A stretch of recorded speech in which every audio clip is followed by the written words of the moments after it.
Railway सेवा। Telegraph office के on operating room से अब मैं खुली दुनिया में आ गया था और शुरुआत में ये बदलाव बिल्कुल भी अच्छा नहीं लगा। मैं अभी-अभी 18 साल का हुआ था और मुझे नहीं लगता कि कोई भी लड़का उस उम्र तक पहुँचकर मुझसे ज़्यादा आज़ाद हो सकता था जिसे सिर्फ़ अच्छी और पवित्र चीज़ों के अलावा किसी और चीज़ का ज्ञान ना हो। मुझे नहीं लगता उस समय तक मैंने अपनी ज़िंदगी में कभी कोई बुरा शब्द बोला था और ना ही कभी सुना था। मुझे नीच और घटिया चीज़ों के बारे में कुछ नहीं पता था। सौभाग्य से मैं हमेशा अच्छे लोगों के संपर्क में रहा था। अब मैं अचानक से असभ्य लोगों की संगति में आ गया था क्योंकि ऑफिस अस्थायी रूप से दुकानों का ही एक हिस्सा था और मालगाड़ी के कंडक्टरों, द ब्रेकमैनों और फायरमैनों का हेडक्वार्टर था। उन सभी को सुपरिटेंडेंट स्कॉट और मेरे साथ उसी कमरे में आने की इजाज़त थी और वे इसका फ़ायदा उठाते थे। ये सच में उस दुनिया से बहुत अलग दुनिया थी जिसकी मुझे आदत थी। मैं इससे खुश नहीं था। मैंने पहली बार अच्छाई और बुराई के ज्ञान के पेड़ का फल खाया, लेकिन फिर भी घर का मीठा और पवित्र माहौल था, जहाँ कोई भी असभ्य या बुरी चीज़ कभी नहीं आती थी और इसके अलावा वह दुनिया भी थी जिसमें मैं अपने साथियों के साथ रहता था। वे सभी सभ्य नौजवान थे जो खुद को बेहतर बनाने और सम्मानित नागरिक बनने की कोशिश कर रहे थे।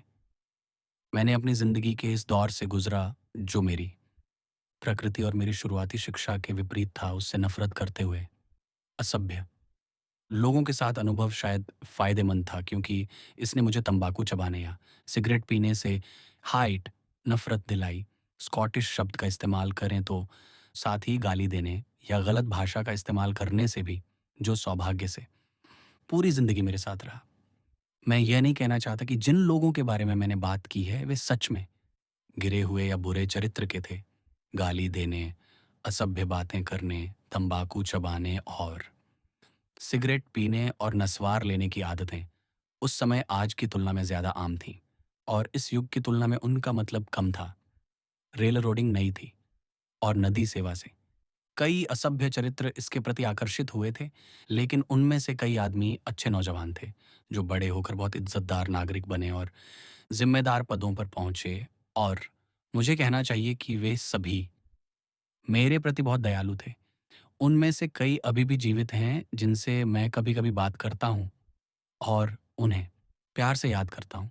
आखिरकार एक बदलाव आया जब मिस्टर स्कॉट का अपना ऑफ़िस हो गया जिसे उन्होंने और मैंने इस्तेमाल किया। मिस्टर स्कॉट ने मुझे जल्द ही अल्टूना भेजा ताकि मैं महीने की पेरोल और आय को चेक ले आऊँ। उस समय एलेगेनी पहाड़ों पर रेलवे लाइन पूरी नहीं हुई थी और मुझे झुकी हुई पटरियों से गुज़रना पड़ा जिससे वह यात्रा मेरे लिए एक यादगार बन गई। अल्टूना में उस समय कंपनी द्वारा बनाए गए कुछ ही घर थे। दुकानें बन रही थीं और उस बड़ी सिटी जैसा कुछ भी नहीं था, जो अब उस जगह पर है। वहीं मैंने पहली बार हमारे रेलवे क्षेत्र के महान व्यक्ति मिस्टर लोम्बर्ट जनरल सुपरिटेंडेंट को देखा।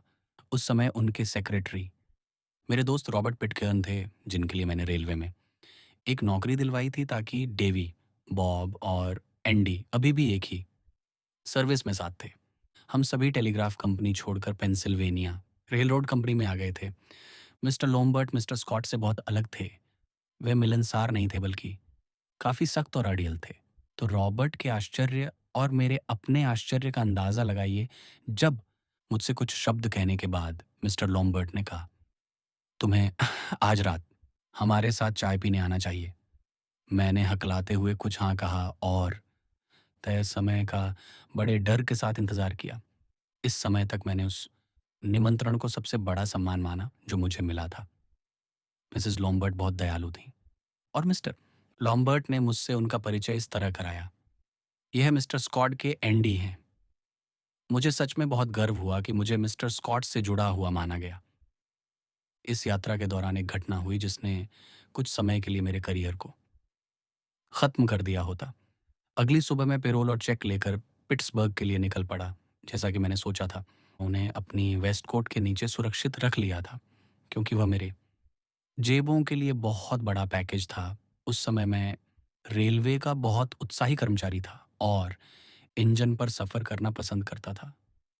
मैं उस इंजन पर चढ़ गया जो मुझे हॉलिडेज़बर्ग ले गया, जहाँ पहाड़ के ऊपर से स्टेट रेलवे जुड़ती थी। ये सच में बहुत ऊबड़-खाबड़ सफ़र था और एक जगह पेरोल पैकेज को बेचैनी से टटोलते हुए मैं यह देखकर डर गया कि ट्रेन के झटकों से वह गिर गया था। मैं उसे खो चुका था। इस बात को छिपाने का कोई फ़ायदा नहीं था कि ऐसी नाकामी मुझे बर्बाद कर देगी। पेरोल और चेक लाने के लिए भेजा गया था और पैकेज खो देना, जिसे मुझे अपनी इज्जत की तरह संभालना चाहिए था, एक बहुत बुरी बात थी। मैंने इंजीनियर को बुलाया और उसे बताया कि यह पिछले कुछ मीलों में ही गिर गया होगा। क्या वह अपना इंजन उल्टा करके वापस जाकर उसे ढूंढेंगे? दयालु इंसान। उसने ऐसा ही किया। मैंने लाइन पर नज़र रखी और एक बड़ी नदी के किनारे पानी से कुछ ही फीट की दूरी पर मैंने वह पैकेज पड़ा हुआ देखा।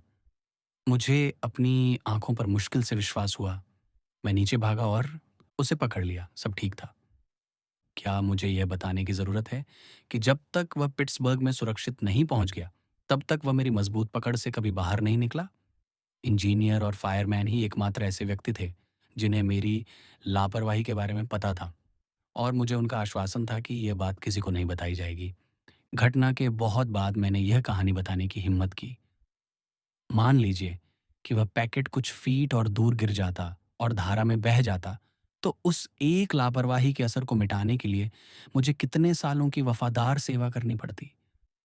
अगर किस्मत ने मेरा साथ नहीं दिया होता, तो मैं उन लोगों का भरोसा खो देता, जिनका भरोसा सफलता के लिए ज़रूरी था। तब से मैंने कभी भी किसी नौजवान पर ज़्यादा सख्त होने में विश्वास नहीं किया, भले ही वह एक या दो भयानक गलतियाँ कर दें। और ऐसे मामलों में फैसला करते समय मैंने हमेशा यह याद रखने की कोशिश की है कि अगर एक दुर्घटना न हुई होती, जिसने हॉलिडेसबर्ग से कुछ मील दूर नदी के किनारे मुझे वह खोया हुआ पैकेट वापस दिला दिया, तो मेरे अपने करियर में कितना फ़र्क पड़ता। मैं आज भी सीधे उसी जगह जा सकता हूँ और बाद में जब भी मैं उस लाइन से गुज़रा, तो मैंने हमेशा उस हल्के, भूरे रंग के पैकेट को किनारे पर पड़ा हुआ देखा। ऐसा लग रहा था जैसे वह कह रहा हो, "ठीक है मेरे लड़के, अच्छे देवता तुम्हारे साथ थे, लेकिन ऐसा दोबारा मत करना।" कम उम्र में ही मैं गुलामी विरोधी आंदोलन का एक मजबूत समर्थक बन गया और 22 फरवरी 1856 को पिट्सबर्ग में रिपब्लिकन पार्टी की पहली राष्ट्रीय बैठक का उत्साह से स्वागत किया। हालांकि मैं वोट देने के लिए बहुत छोटा था। मैंने प्रमुख लोगों को सड़कों पर चलते हुए देखा। सीनेटर विल्सन, हेल और अन्य लोगों की प्रशंसा में खो गया। कुछ समय पहले मैंने रेल कर्मचारियों के बीच न्यूयॉर्क वीकली ट्रिब्यून के लिए 100 लोगों का एक क्लब बनाया था और कभी-कभी महान संपादक होरेस ग्रीली को छोटे नोट्स लिखने की हिम्मत करता था, जिन्होंने इस महत्वपूर्ण मुद्दे पर लोगों को जागरूक करने के लिए बहुत कुछ किया। पहली बार जब मैंने अपने काम को आज़ादी के उस समय के ज्वलंत अंग में छपा हुआ देखा, तो निश्चित रूप से यह मेरे करियर का एक महत्वपूर्ण पड़ाव था। मैंने उस ट्रिब्यून को सालों तक संभाल कर रखा। आज पीछे मुड़कर देखने पर इस बात का अफ़सोस होता है कि गृह युद्ध जैसी इतनी बड़ी कीमत चुकानी पड़ी, हमारे देश को इस अभिशाप से आज़ाद कराने के लिए। लेकिन सिर्फ़ गुलामी ही ऐसी चीज़ नहीं थी, जिसे ख़त्म करने की ज़रूरत थी। ढीला-ढाला फ़ेडरल सिस्टम जिसमें राज्यों के अधिकार इतने ज़्यादा थे, वह लाज़मी तौर पर एक मज़बूत, सर्वशक्तिशाली केंद्रीय सरकार बनने से रोकता या कम से कम इसमें बहुत ज़्यादा देरी करता। दक्षिणी सोच के तहत प्रवृत्ति सेंट्रीफ्यूगल केंद्र से दूर जाने वाली थी। आज यह सेंट्रिपिटल केंद्र की ओर आने वाली है। सब सुप्रीम कोर्ट के प्रभाव में केंद्र की ओर खींचे चले आ रहे हैं, जिसके फैसले बहुत सही तरीके से आधे वकीलों की राय और आधा राजनेताओं का काम होते हैं। कई क्षेत्रों में एक रूपता लाना जरूरी है। शादी, तलाक, दिवालियापन, रेल रोड की देखरेख, कॉरपोरेशनों पर कंट्रोल और कुछ दूसरे विभागों को कुछ हद तक एक ही मुखिया के तहत लाया जाना चाहिए। आज जुलाई 1907 में इस पैराग्राफ को दोबारा पढ़ने पर, जो कई साल पहले लिखा गया था, ये भविष्यवाणी जैसा लगता है। ये अब ज्वलंत मुद्दे हैं। इसके कुछ ही समय बाद रेल रोड कंपनी ने अपनी खुद की टेलीग्राफ लाइन बनाई। हमें इसके लिए ऑपरेटर देने पड़े। इनमें से ज़्यादातर को हमारे पिट्सबर्ग के ऑफ़िस में सिखाया गया था। टेलीग्राफ का काम चौंकाने वाली तेज़ी से बढ़ता रहा। हम मुश्किल से ही तेज़ी से सुविधाएँ दे पा रहे थे। नए टेलीग्राफ ऑफ़िस की ज़रूरत थी। मेरे साथी मैसेंजर बॉय डेवी मैककार्गो को मैंने 11 मार्च 1859 को टेलीग्राफ विभाग का सुपरिटेंडेंट नियुक्त किया।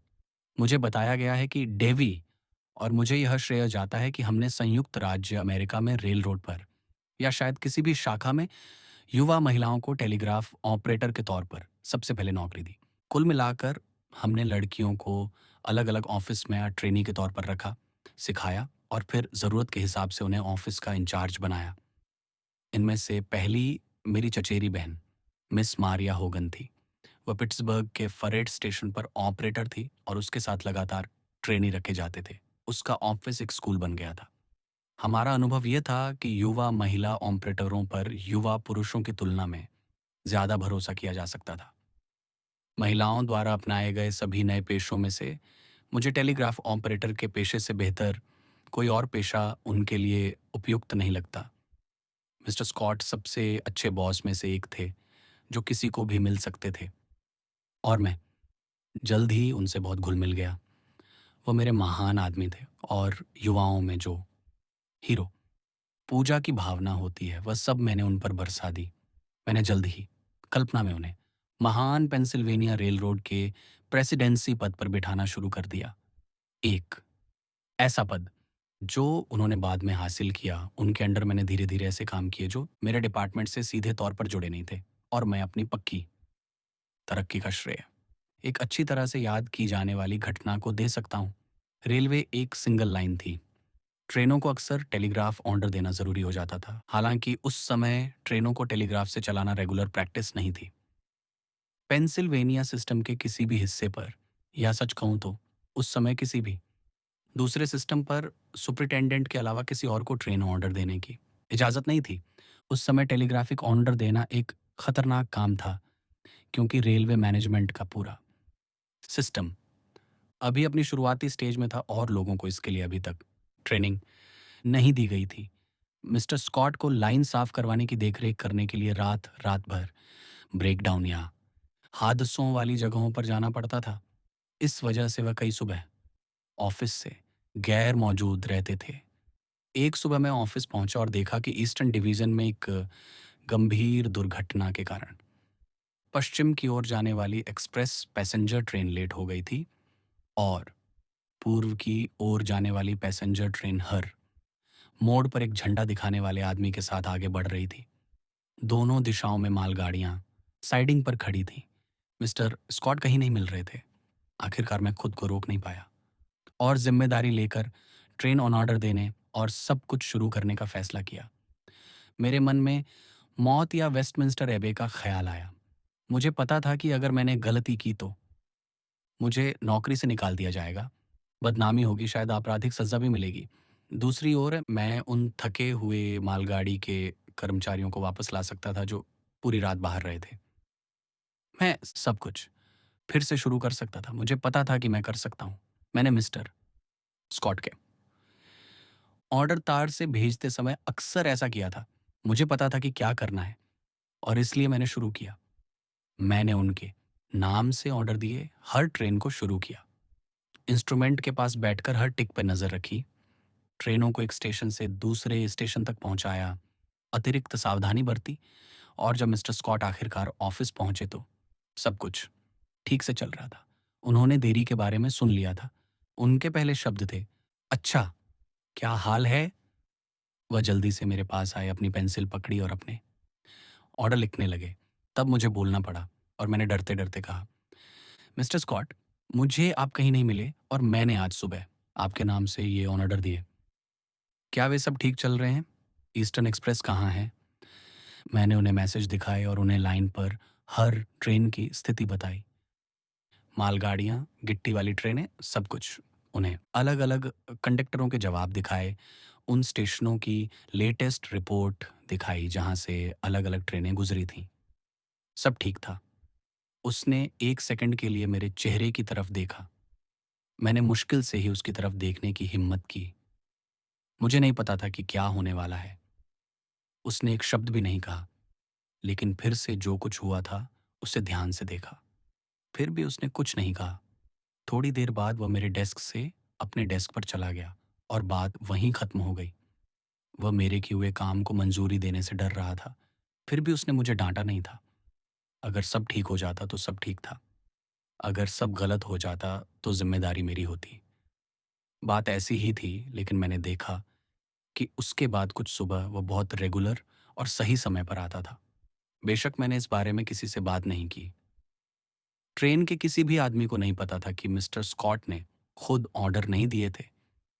मैंने लगभग मन बना लिया था कि अगर ऐसा दोबारा हुआ, तो मैं उस सुबह वाली हरकत नहीं दोहराऊँगा, जब तक कि मुझे ऐसा करने की इजाज़त ना हो। मैं अपने किए हुए काम को लेकर काफ़ी परेशान था, जब तक कि मुझे मिस्टर फ्रांसिस्कस से पता नहीं चला, जो उस समय पिट्सबर्ग में फ्रेटिंग डिपार्टमेंट के इंचार्ज थे, कि मिस्टर स्कॉट ने उस यादगार सुबह के बाद शाम को उनसे कहा था, "क्या तुम्हें पता है कि मेरे उस छोटे से सफ़ेद बालों वाले स्कॉटिश शैतान ने क्या किया?" नहीं। अगर उसने मेरी इजाज़त के बिना, बिना किसी अथॉरिटी के डिवीज़न की हर ट्रेन मेरे नाम पर नहीं चलाई हो, तो मेरा नाम बदल देना। "और क्या उसने सब ठीक किया?" फ्रांसिस्कस ने पूछा। "ओह! हाँ, सब ठीक।" इससे मुझे तसल्ली हुई। बेशक मुझे अगले मौके के लिए इशारा मिल गया था और मैं हिम्मत से आगे बढ़ा। उस तारीख के बाद से मिस्टर स्कॉट ने बहुत कम ही ट्रेन ऑर्डर दी। इस समय मेरे लिए सबसे महान व्यक्ति जॉन एडगर थॉमसन थे, जो पेंसिल्वेनिया के प्रेसिडेंट थे और जिनके नाम पर बाद में हमारी स्टील रेल मिलों का नाम रखा गया।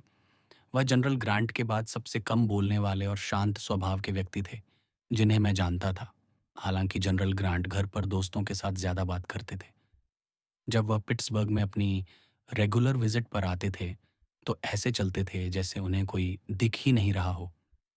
बाद में मुझे पता चला कि यह झिझक पूरी तरह से शर्म की वजह से थी। जब मैं मिस्टर स्कॉट के ऑफिस में था, तो मुझे हैरानी हुई जब वह टेलीग्राफ इंस्ट्रूमेंट के पास आए और मुझे स्कॉट का एनडी कहकर मेरा अभिवादन किया। लेकिन बाद में मुझे पता चला कि उन्होंने मेरी ट्रेन चलाने की बहादुरी के बारे में सुना था। जीवन की आधी लड़ाई तो उस युवक ने पहले ही जीत ली है, जो बड़े अधिकारियों के सीधे संपर्क में आता है, और हर लड़के का सबसे बड़ा लक्ष्य अपने कर्तव्यों के दायरे से बाहर कुछ करना होना चाहिए। कुछ ऐसा जो उसके ऊपर वालों का ध्यान आकर्षित करे। कुछ समय बाद मिस्टर स्कॉट 1 या 2 हफ्ते के लिए यात्रा करना चाहते थे और उन्होंने मिस्टर लोम्बार्ड से मुझे डिवीज़न का इंचार्ज बनाने की अनुमति माँगी। वह काफ़ी हिम्मती आदमी थे, क्योंकि तब मैं अपनी किशोरावस्था से बहुत दूर नहीं था। अनुमति मिल गई। यह मेरे जीवन का बहुप्रतीक्षित अवसर था। एक बैलास्ट ट्रेन के कर्मचारियों की अक्षम्य लापरवाही के कारण हुई एक दुर्घटना को छोड़कर सब कुछ उनकी अनुपस्थिति में ठीक रहा। लेकिन यह दुर्घटना हुई, ये मेरे लिए बहुत दुःख की बात थी। अपने पद के सभी कर्तव्यों को पूरा करने के लिए मैंने एक कोर्ट मार्शल किया, संबंधित लोगों से पूछताछ की, मुख्य अपराधी को तुरंत बर्खास्त कर दिया और इस घटना में शामिल होने के कारण 2 अन्य को सस्पेंड कर दिया, मिस्टर स्कॉट के लौटने के बाद। बेशक उन्हें इस दुर्घटना के बारे में बताया गया और उन्होंने मामले की जांच करने और उससे निपटने का प्रस्ताव रखा। मुझे लगा कि मैं बहुत आगे बढ़ गया था, लेकिन यह कदम उठाने के बाद मैंने उन्हें बताया कि सब कुछ तय हो गया था। मैंने मामले की जांच की थी और दोषियों को सज़ा दी थी। इनमें से कुछ ने मिस्टर स्कॉट से मामले को फिर से खोलने की अपील की, लेकिन अगर इस पर जोर दिया जाता तो मैं कभी भी इससे सहमत नहीं होता। मुझे लगता है कि शब्दों से ज़्यादा नज़र से मिस्टर स्कॉट मेरे इस नाजुक मुद्दे पर मेरी भावनाओं को समझ गए और सहमत हो गए। यह संभव है कि उन्हें डर था कि मैं बहुत ज़्यादा सख्त हो गया था, और बहुत मुमकिन है कि वो सही थे। इसके कुछ साल बाद जब मैं खुद उस डिवीज़न का सुपरिटेंडेंट था, तो मेरे दिल में उन लोगों के लिए हमेशा एक नरम कोना था, जिन्हें उस समय कुछ समय के लिए सस्पेंड किया गया था। मुझे अपने इस पहले कोर्ट में अपने काम के बारे में ज़मीर की चुभन महसूस हुई थी। एक नया जज अक्सर इतना सीधा खड़ा होता है कि वह थोड़ा पीछे की ओर झुक जाता है। केवल अनुभव ही कोमलता की सर्वोच्च शक्ति सिखाता है। हल्का लेकिन निश्चित दंड जब ज़रूरी हो तो सबसे ज़्यादा प्रभावी होता है। सख्त सज़ाओं की ज़रूरत नहीं होती और पहली बार अपराध करने पर समझदारी से माफ़ कर देना अक्सर सबसे अच्छा होता है। जैसे-जैसे हमारे अंदरूनी दायरे के आधे दर्जन युवा ज्ञान में बढ़े, ये स्वाभाविक था कि जीवन और मृत्यु के रहस्य, ये दुनिया और परलोक हमारे रास्ते में आएँगे और उनसे निपटना होगा। हम सभी अच्छे, ईमानदार, आत्मसम्मान रखने वाले माता-पिता द्वारा पाले-पोसे गए थे, जो एक या दूसरे धार्मिक संप्रदाय के सदस्य थे। पिट्सबर्ग के प्रमुख प्रेस्बिटेरियन मंत्रियों में से एक की पत्नी, मिसेस मैकमिलन के प्रभाव से हम उनके पति के चर्च के सामाजिक दायरे में शामिल हो गए। जैसा कि मैं इसे मूर पर 16 जुलाई 1912 को पढ़ रहा हूँ, मेरे सामने लंदन से मिसेस मैकमिलन का एक नोट है, जो अपने 80वें साल में हैं। उनकी 2 बेटियों की शादी पिछले हफ्ते लंदन में यूनिवर्सिटी प्रोफ़ेसरों से हुई। एक ब्रिटेन में रहती है, दूसरी ने बोस्टन में नौकरी स्वीकार कर ली है। दोनों ही बहुत काबिल हैं। इस तरह हमारी अंग्रेज़ी बोलने वाली नस्ल एक साथ आती है। मिस्टर मैकमिलन पुराने ज़माने के अच्छे सख्त कैल्विनिस्ट थे। उनकी प्यारी पत्नी युवाओं की पैदाइशी लीडर थीं। हम सब उनके साथ ज़्यादा सहज महसूस करते थे और उनकी घर की पार्टियों में कहीं और से ज़्यादा मज़े करते थे। इसी वजह से हम में से कुछ लोग कभी-कभी उनके चर्च जाने लगे। नियतिवाद पर एक बहुत ज़ोरदार उपदेश जो मिलर ने वहाँ सुना, उसने हमारे बीच धर्मशास्त्र का विषय ला दिया और ये बात खत्म नहीं हुई। मिस्टर मिलर के लोग पक्के मेथोडिस्ट थे और टॉम को सिद्धांतों के बारे में ज़्यादा पता नहीं था। नियतिवाद का यह सिद्धांत, जिसमें शिशु नरक की बात भी शामिल थी। कुछ लोग महिमा के लिए पैदा हुए और दूसरे इसके विपरीत। उसे बहुत बुरा लगा। मुझे हैरानी हुई कि उपदेश के बाद मिस्टर मैकमिलन के पास इस मामले पर बात करने गए टॉम ने आखिर में कह दिया, मिस्टर मैकमिलन, अगर आपका विचार सही होता तो आपका भगवान एक पक्का शैतान होता और उस हैरान पादरी को अकेला छोड़ दिया। यह बात कई हफ्तों तक हमारी रविवार दोपहर की मुलाकातों का विषय बनी रही। क्या यह सच था या नहीं? और टॉम के इस बयान का क्या नतीजा होगा? क्या अब हम मिसेस मैकमिलन के मेहमान नहीं रहेंगे? शायद हम पादरी को छोड़ सकते थे, लेकिन हम में से किसी को भी उनकी पत्नी की मज़ेदार पार्टियों से निकाले जाने का विचार पसंद नहीं आया। एक बात साफ थी, कार्लाइल के इन मामलों पर संघर्षों ने हमें प्रभावित किया था और हम उनके इस संकल्प का पालन कर सकते थे। अगर यह अविश्वसनीय है तो भगवान के नाम पर इसे अविश्वसनीय माना जाए। केवल सच ही हमें आज़ाद कर सकता था और सच, पूरा सच हमें खोजना चाहिए। एक बार शुरू होने के बाद बेशक ये विषय हमारे साथ बना रहा और एक के बाद एक सिद्धांतों को कम ज्ञान वाले युग के लोगों के गलत विचारों के रूप में खारिज कर दिया गया। मुझे याद नहीं कि हमें दूसरे सिद्धांत के साथ सबसे पहले किसने शुरू किया था। ये एक ऐसा सिद्धांत था जिस पर हम अक्सर सोचते थे, माफ करने वाला भगवान इंसान का सबसे महान काम होगा। हमने यह मान लिया कि सभ्यता का हर चरण अपना खुद का भगवान बनाता है और जैसे-जैसे इंसान आगे बढ़ता है और बेहतर होता जाता है, वैसे ही अज्ञात के बारे में उसकी सोच भी बेहतर होती जाती है। उसके बाद हम सब कम धार्मिक हो गए, लेकिन मुझे यकीन है कि ज़्यादा सच्चे धार्मिक हो गए। संकट टल गया। खुशी की बात है कि हमें मिसेस मैकमिलन की सोसाइटी से बाहर नहीं निकाला गया। हालाँकि वह एक यादगार दिन था जब हमने मिलर के बयान का साथ देने का फैसला किया। भले ही इसमें देश निकाला और इससे भी बुरा कुछ शामिल हो। हम जवान लड़के धर्मशास्त्र के बारे में काफ़ी जंगली हो रहे थे, हालाँकि धर्म के बारे में ज़्यादा सच्चे मन से श्रद्धा रखते थे। हमारे ग्रुप को पहला बड़ा झटका तब लगा जब जॉन फिप्स घोड़े से गिरकर मर गया।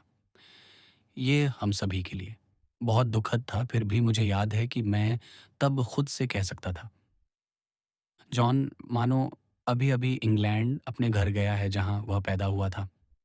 हम सभी जल्द ही उसके पीछे जाएँगे और हमेशा साथ रहेंगे। तब मुझे कोई शक नहीं था। यह कोई उम्मीद नहीं थी जिसे मैं अपने दिल से लगा रहा था, बल्कि एक निश्चितता थी। धन्य हैं वे जो अपनी पीड़ा में ऐसी शरण पाते हैं। हम सभी को प्लेटो की सलाह माननी चाहिए और कभी भी अनंत आशा नहीं छोड़नी चाहिए। खुद को जादू टोने से लुभाते हुए, क्योंकि आशा महान है और इनाम बड़ा है। बिल्कुल सही।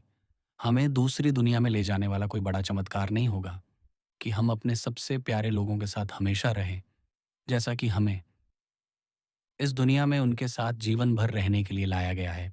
दोनों ही सीमित प्राणियों के लिए समान रूप से समझ से बाहर हैं।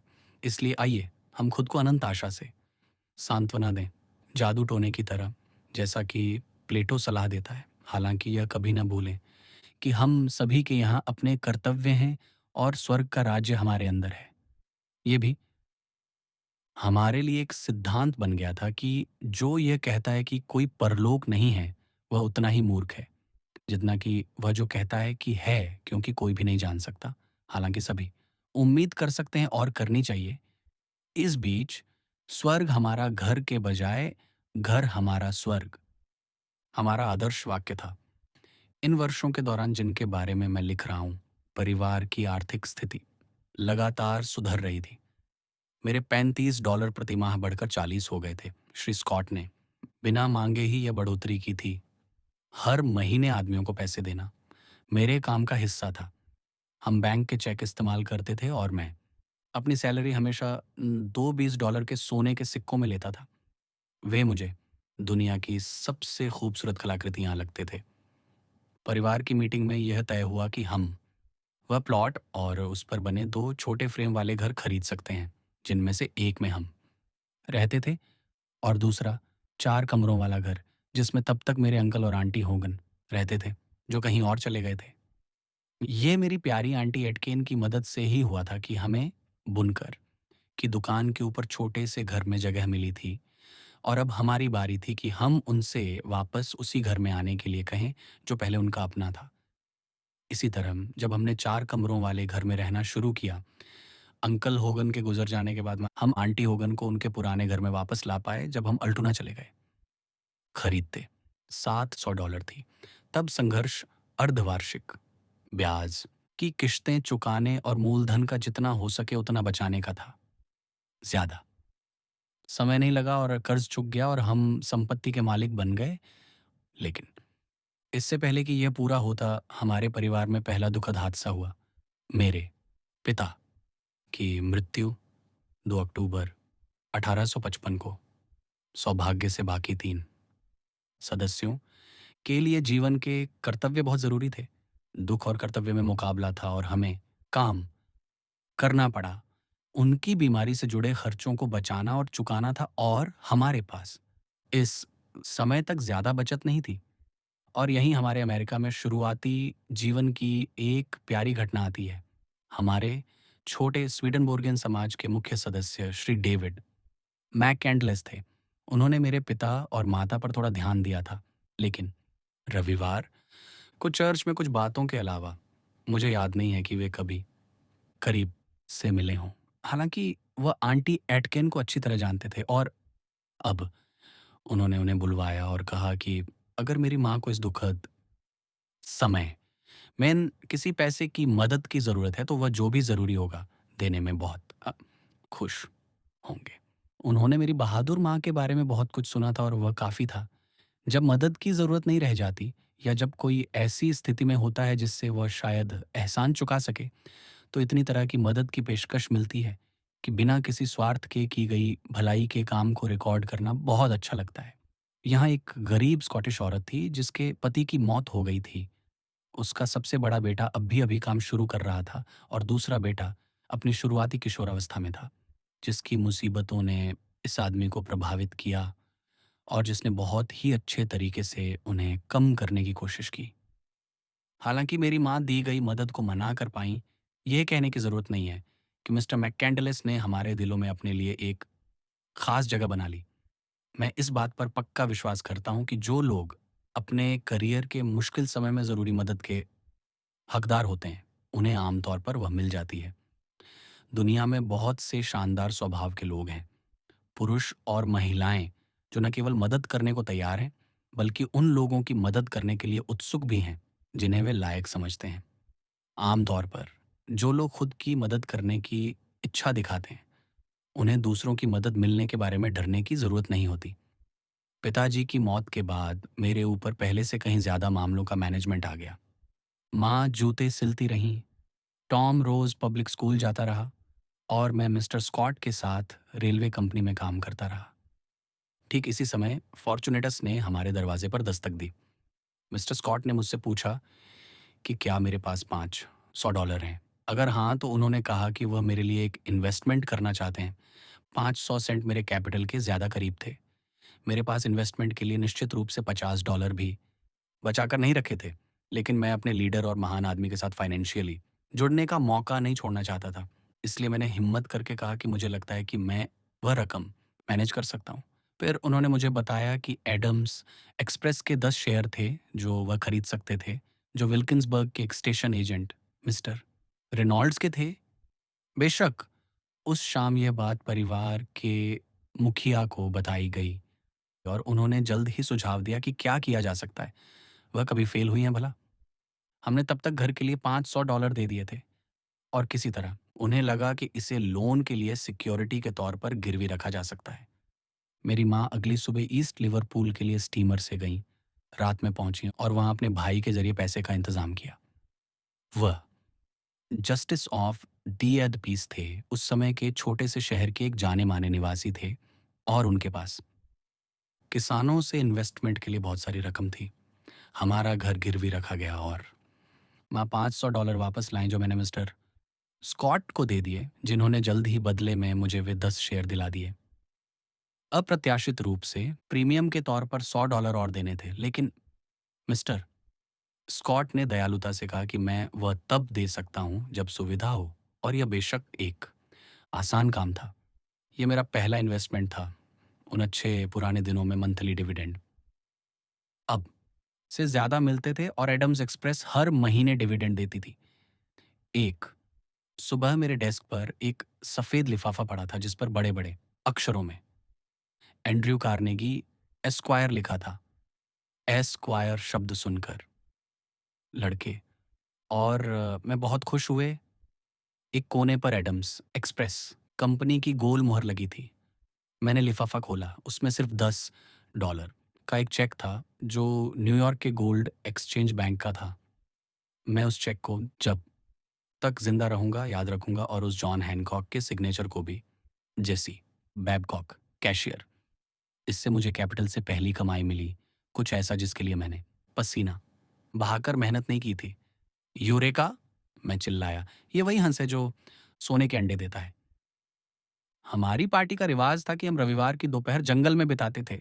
मैंने पहला चेक अपने पास रखा और जब हम वुड्स रन के पास मिले एक पसंदीदा झुरमुट में पेड़ों के नीचे बैठे थे तो उसे दिखाया। मेरे साथियों पर इसका बहुत ज़्यादा असर हुआ। उनमें से किसी ने भी ऐसे इन्वेस्टमेंट के बारे में सोचा भी नहीं था। हमने बचत करने और इन्वेस्टमेंट के अगले मौके का इंतज़ार करने का फैसला किया, जिसमें हम सभी हिस्सा लेंगे और सालों बाद तक हम अपने छोटे-मोटे इन्वेस्टमेंट को बाँटते रहे और लगभग पार्टनर की तरह मिलकर काम करते रहे। इस समय तक मेरे जान-पहचान वालों का दायरा ज़्यादा नहीं बढ़ा था। मिसेज़ फ्रांसिस्कस, जो हमारे फ्रेट एजेंट की पत्नी थीं, बहुत दयालु थीं और कई बार उन्होंने मुझे पीटर्सबर्ग में अपने घर बुलाया। वह अक्सर उस पहले मौके की बात करती थीं, जब मैंने मिस्टर स्कॉट का मैसेज देने के लिए 3rd स्ट्रीट वाले घर की घंटी बजाई थी। उन्होंने मुझे अंदर आने को कहा। मैंने शर्माते हुए मना कर दिया और मेरी झिझक दूर करने के लिए उन्हें मुझे मनाना पड़ा। सालों तक वह मुझे अपने घर में खाना खाने के लिए राजी नहीं कर पाईं। मुझे दूसरे लोगों के घरों में जाने में बहुत झिझक होती थी, ज़िंदगी में काफ़ी बाद तक। लेकिन मिस्टर स्कॉट कभी-कभी जोर देते थे कि मैं उनके होटल जाऊं और उनके साथ खाना खाऊं, और ये मेरे लिए बहुत ख़ास मौके होते थे।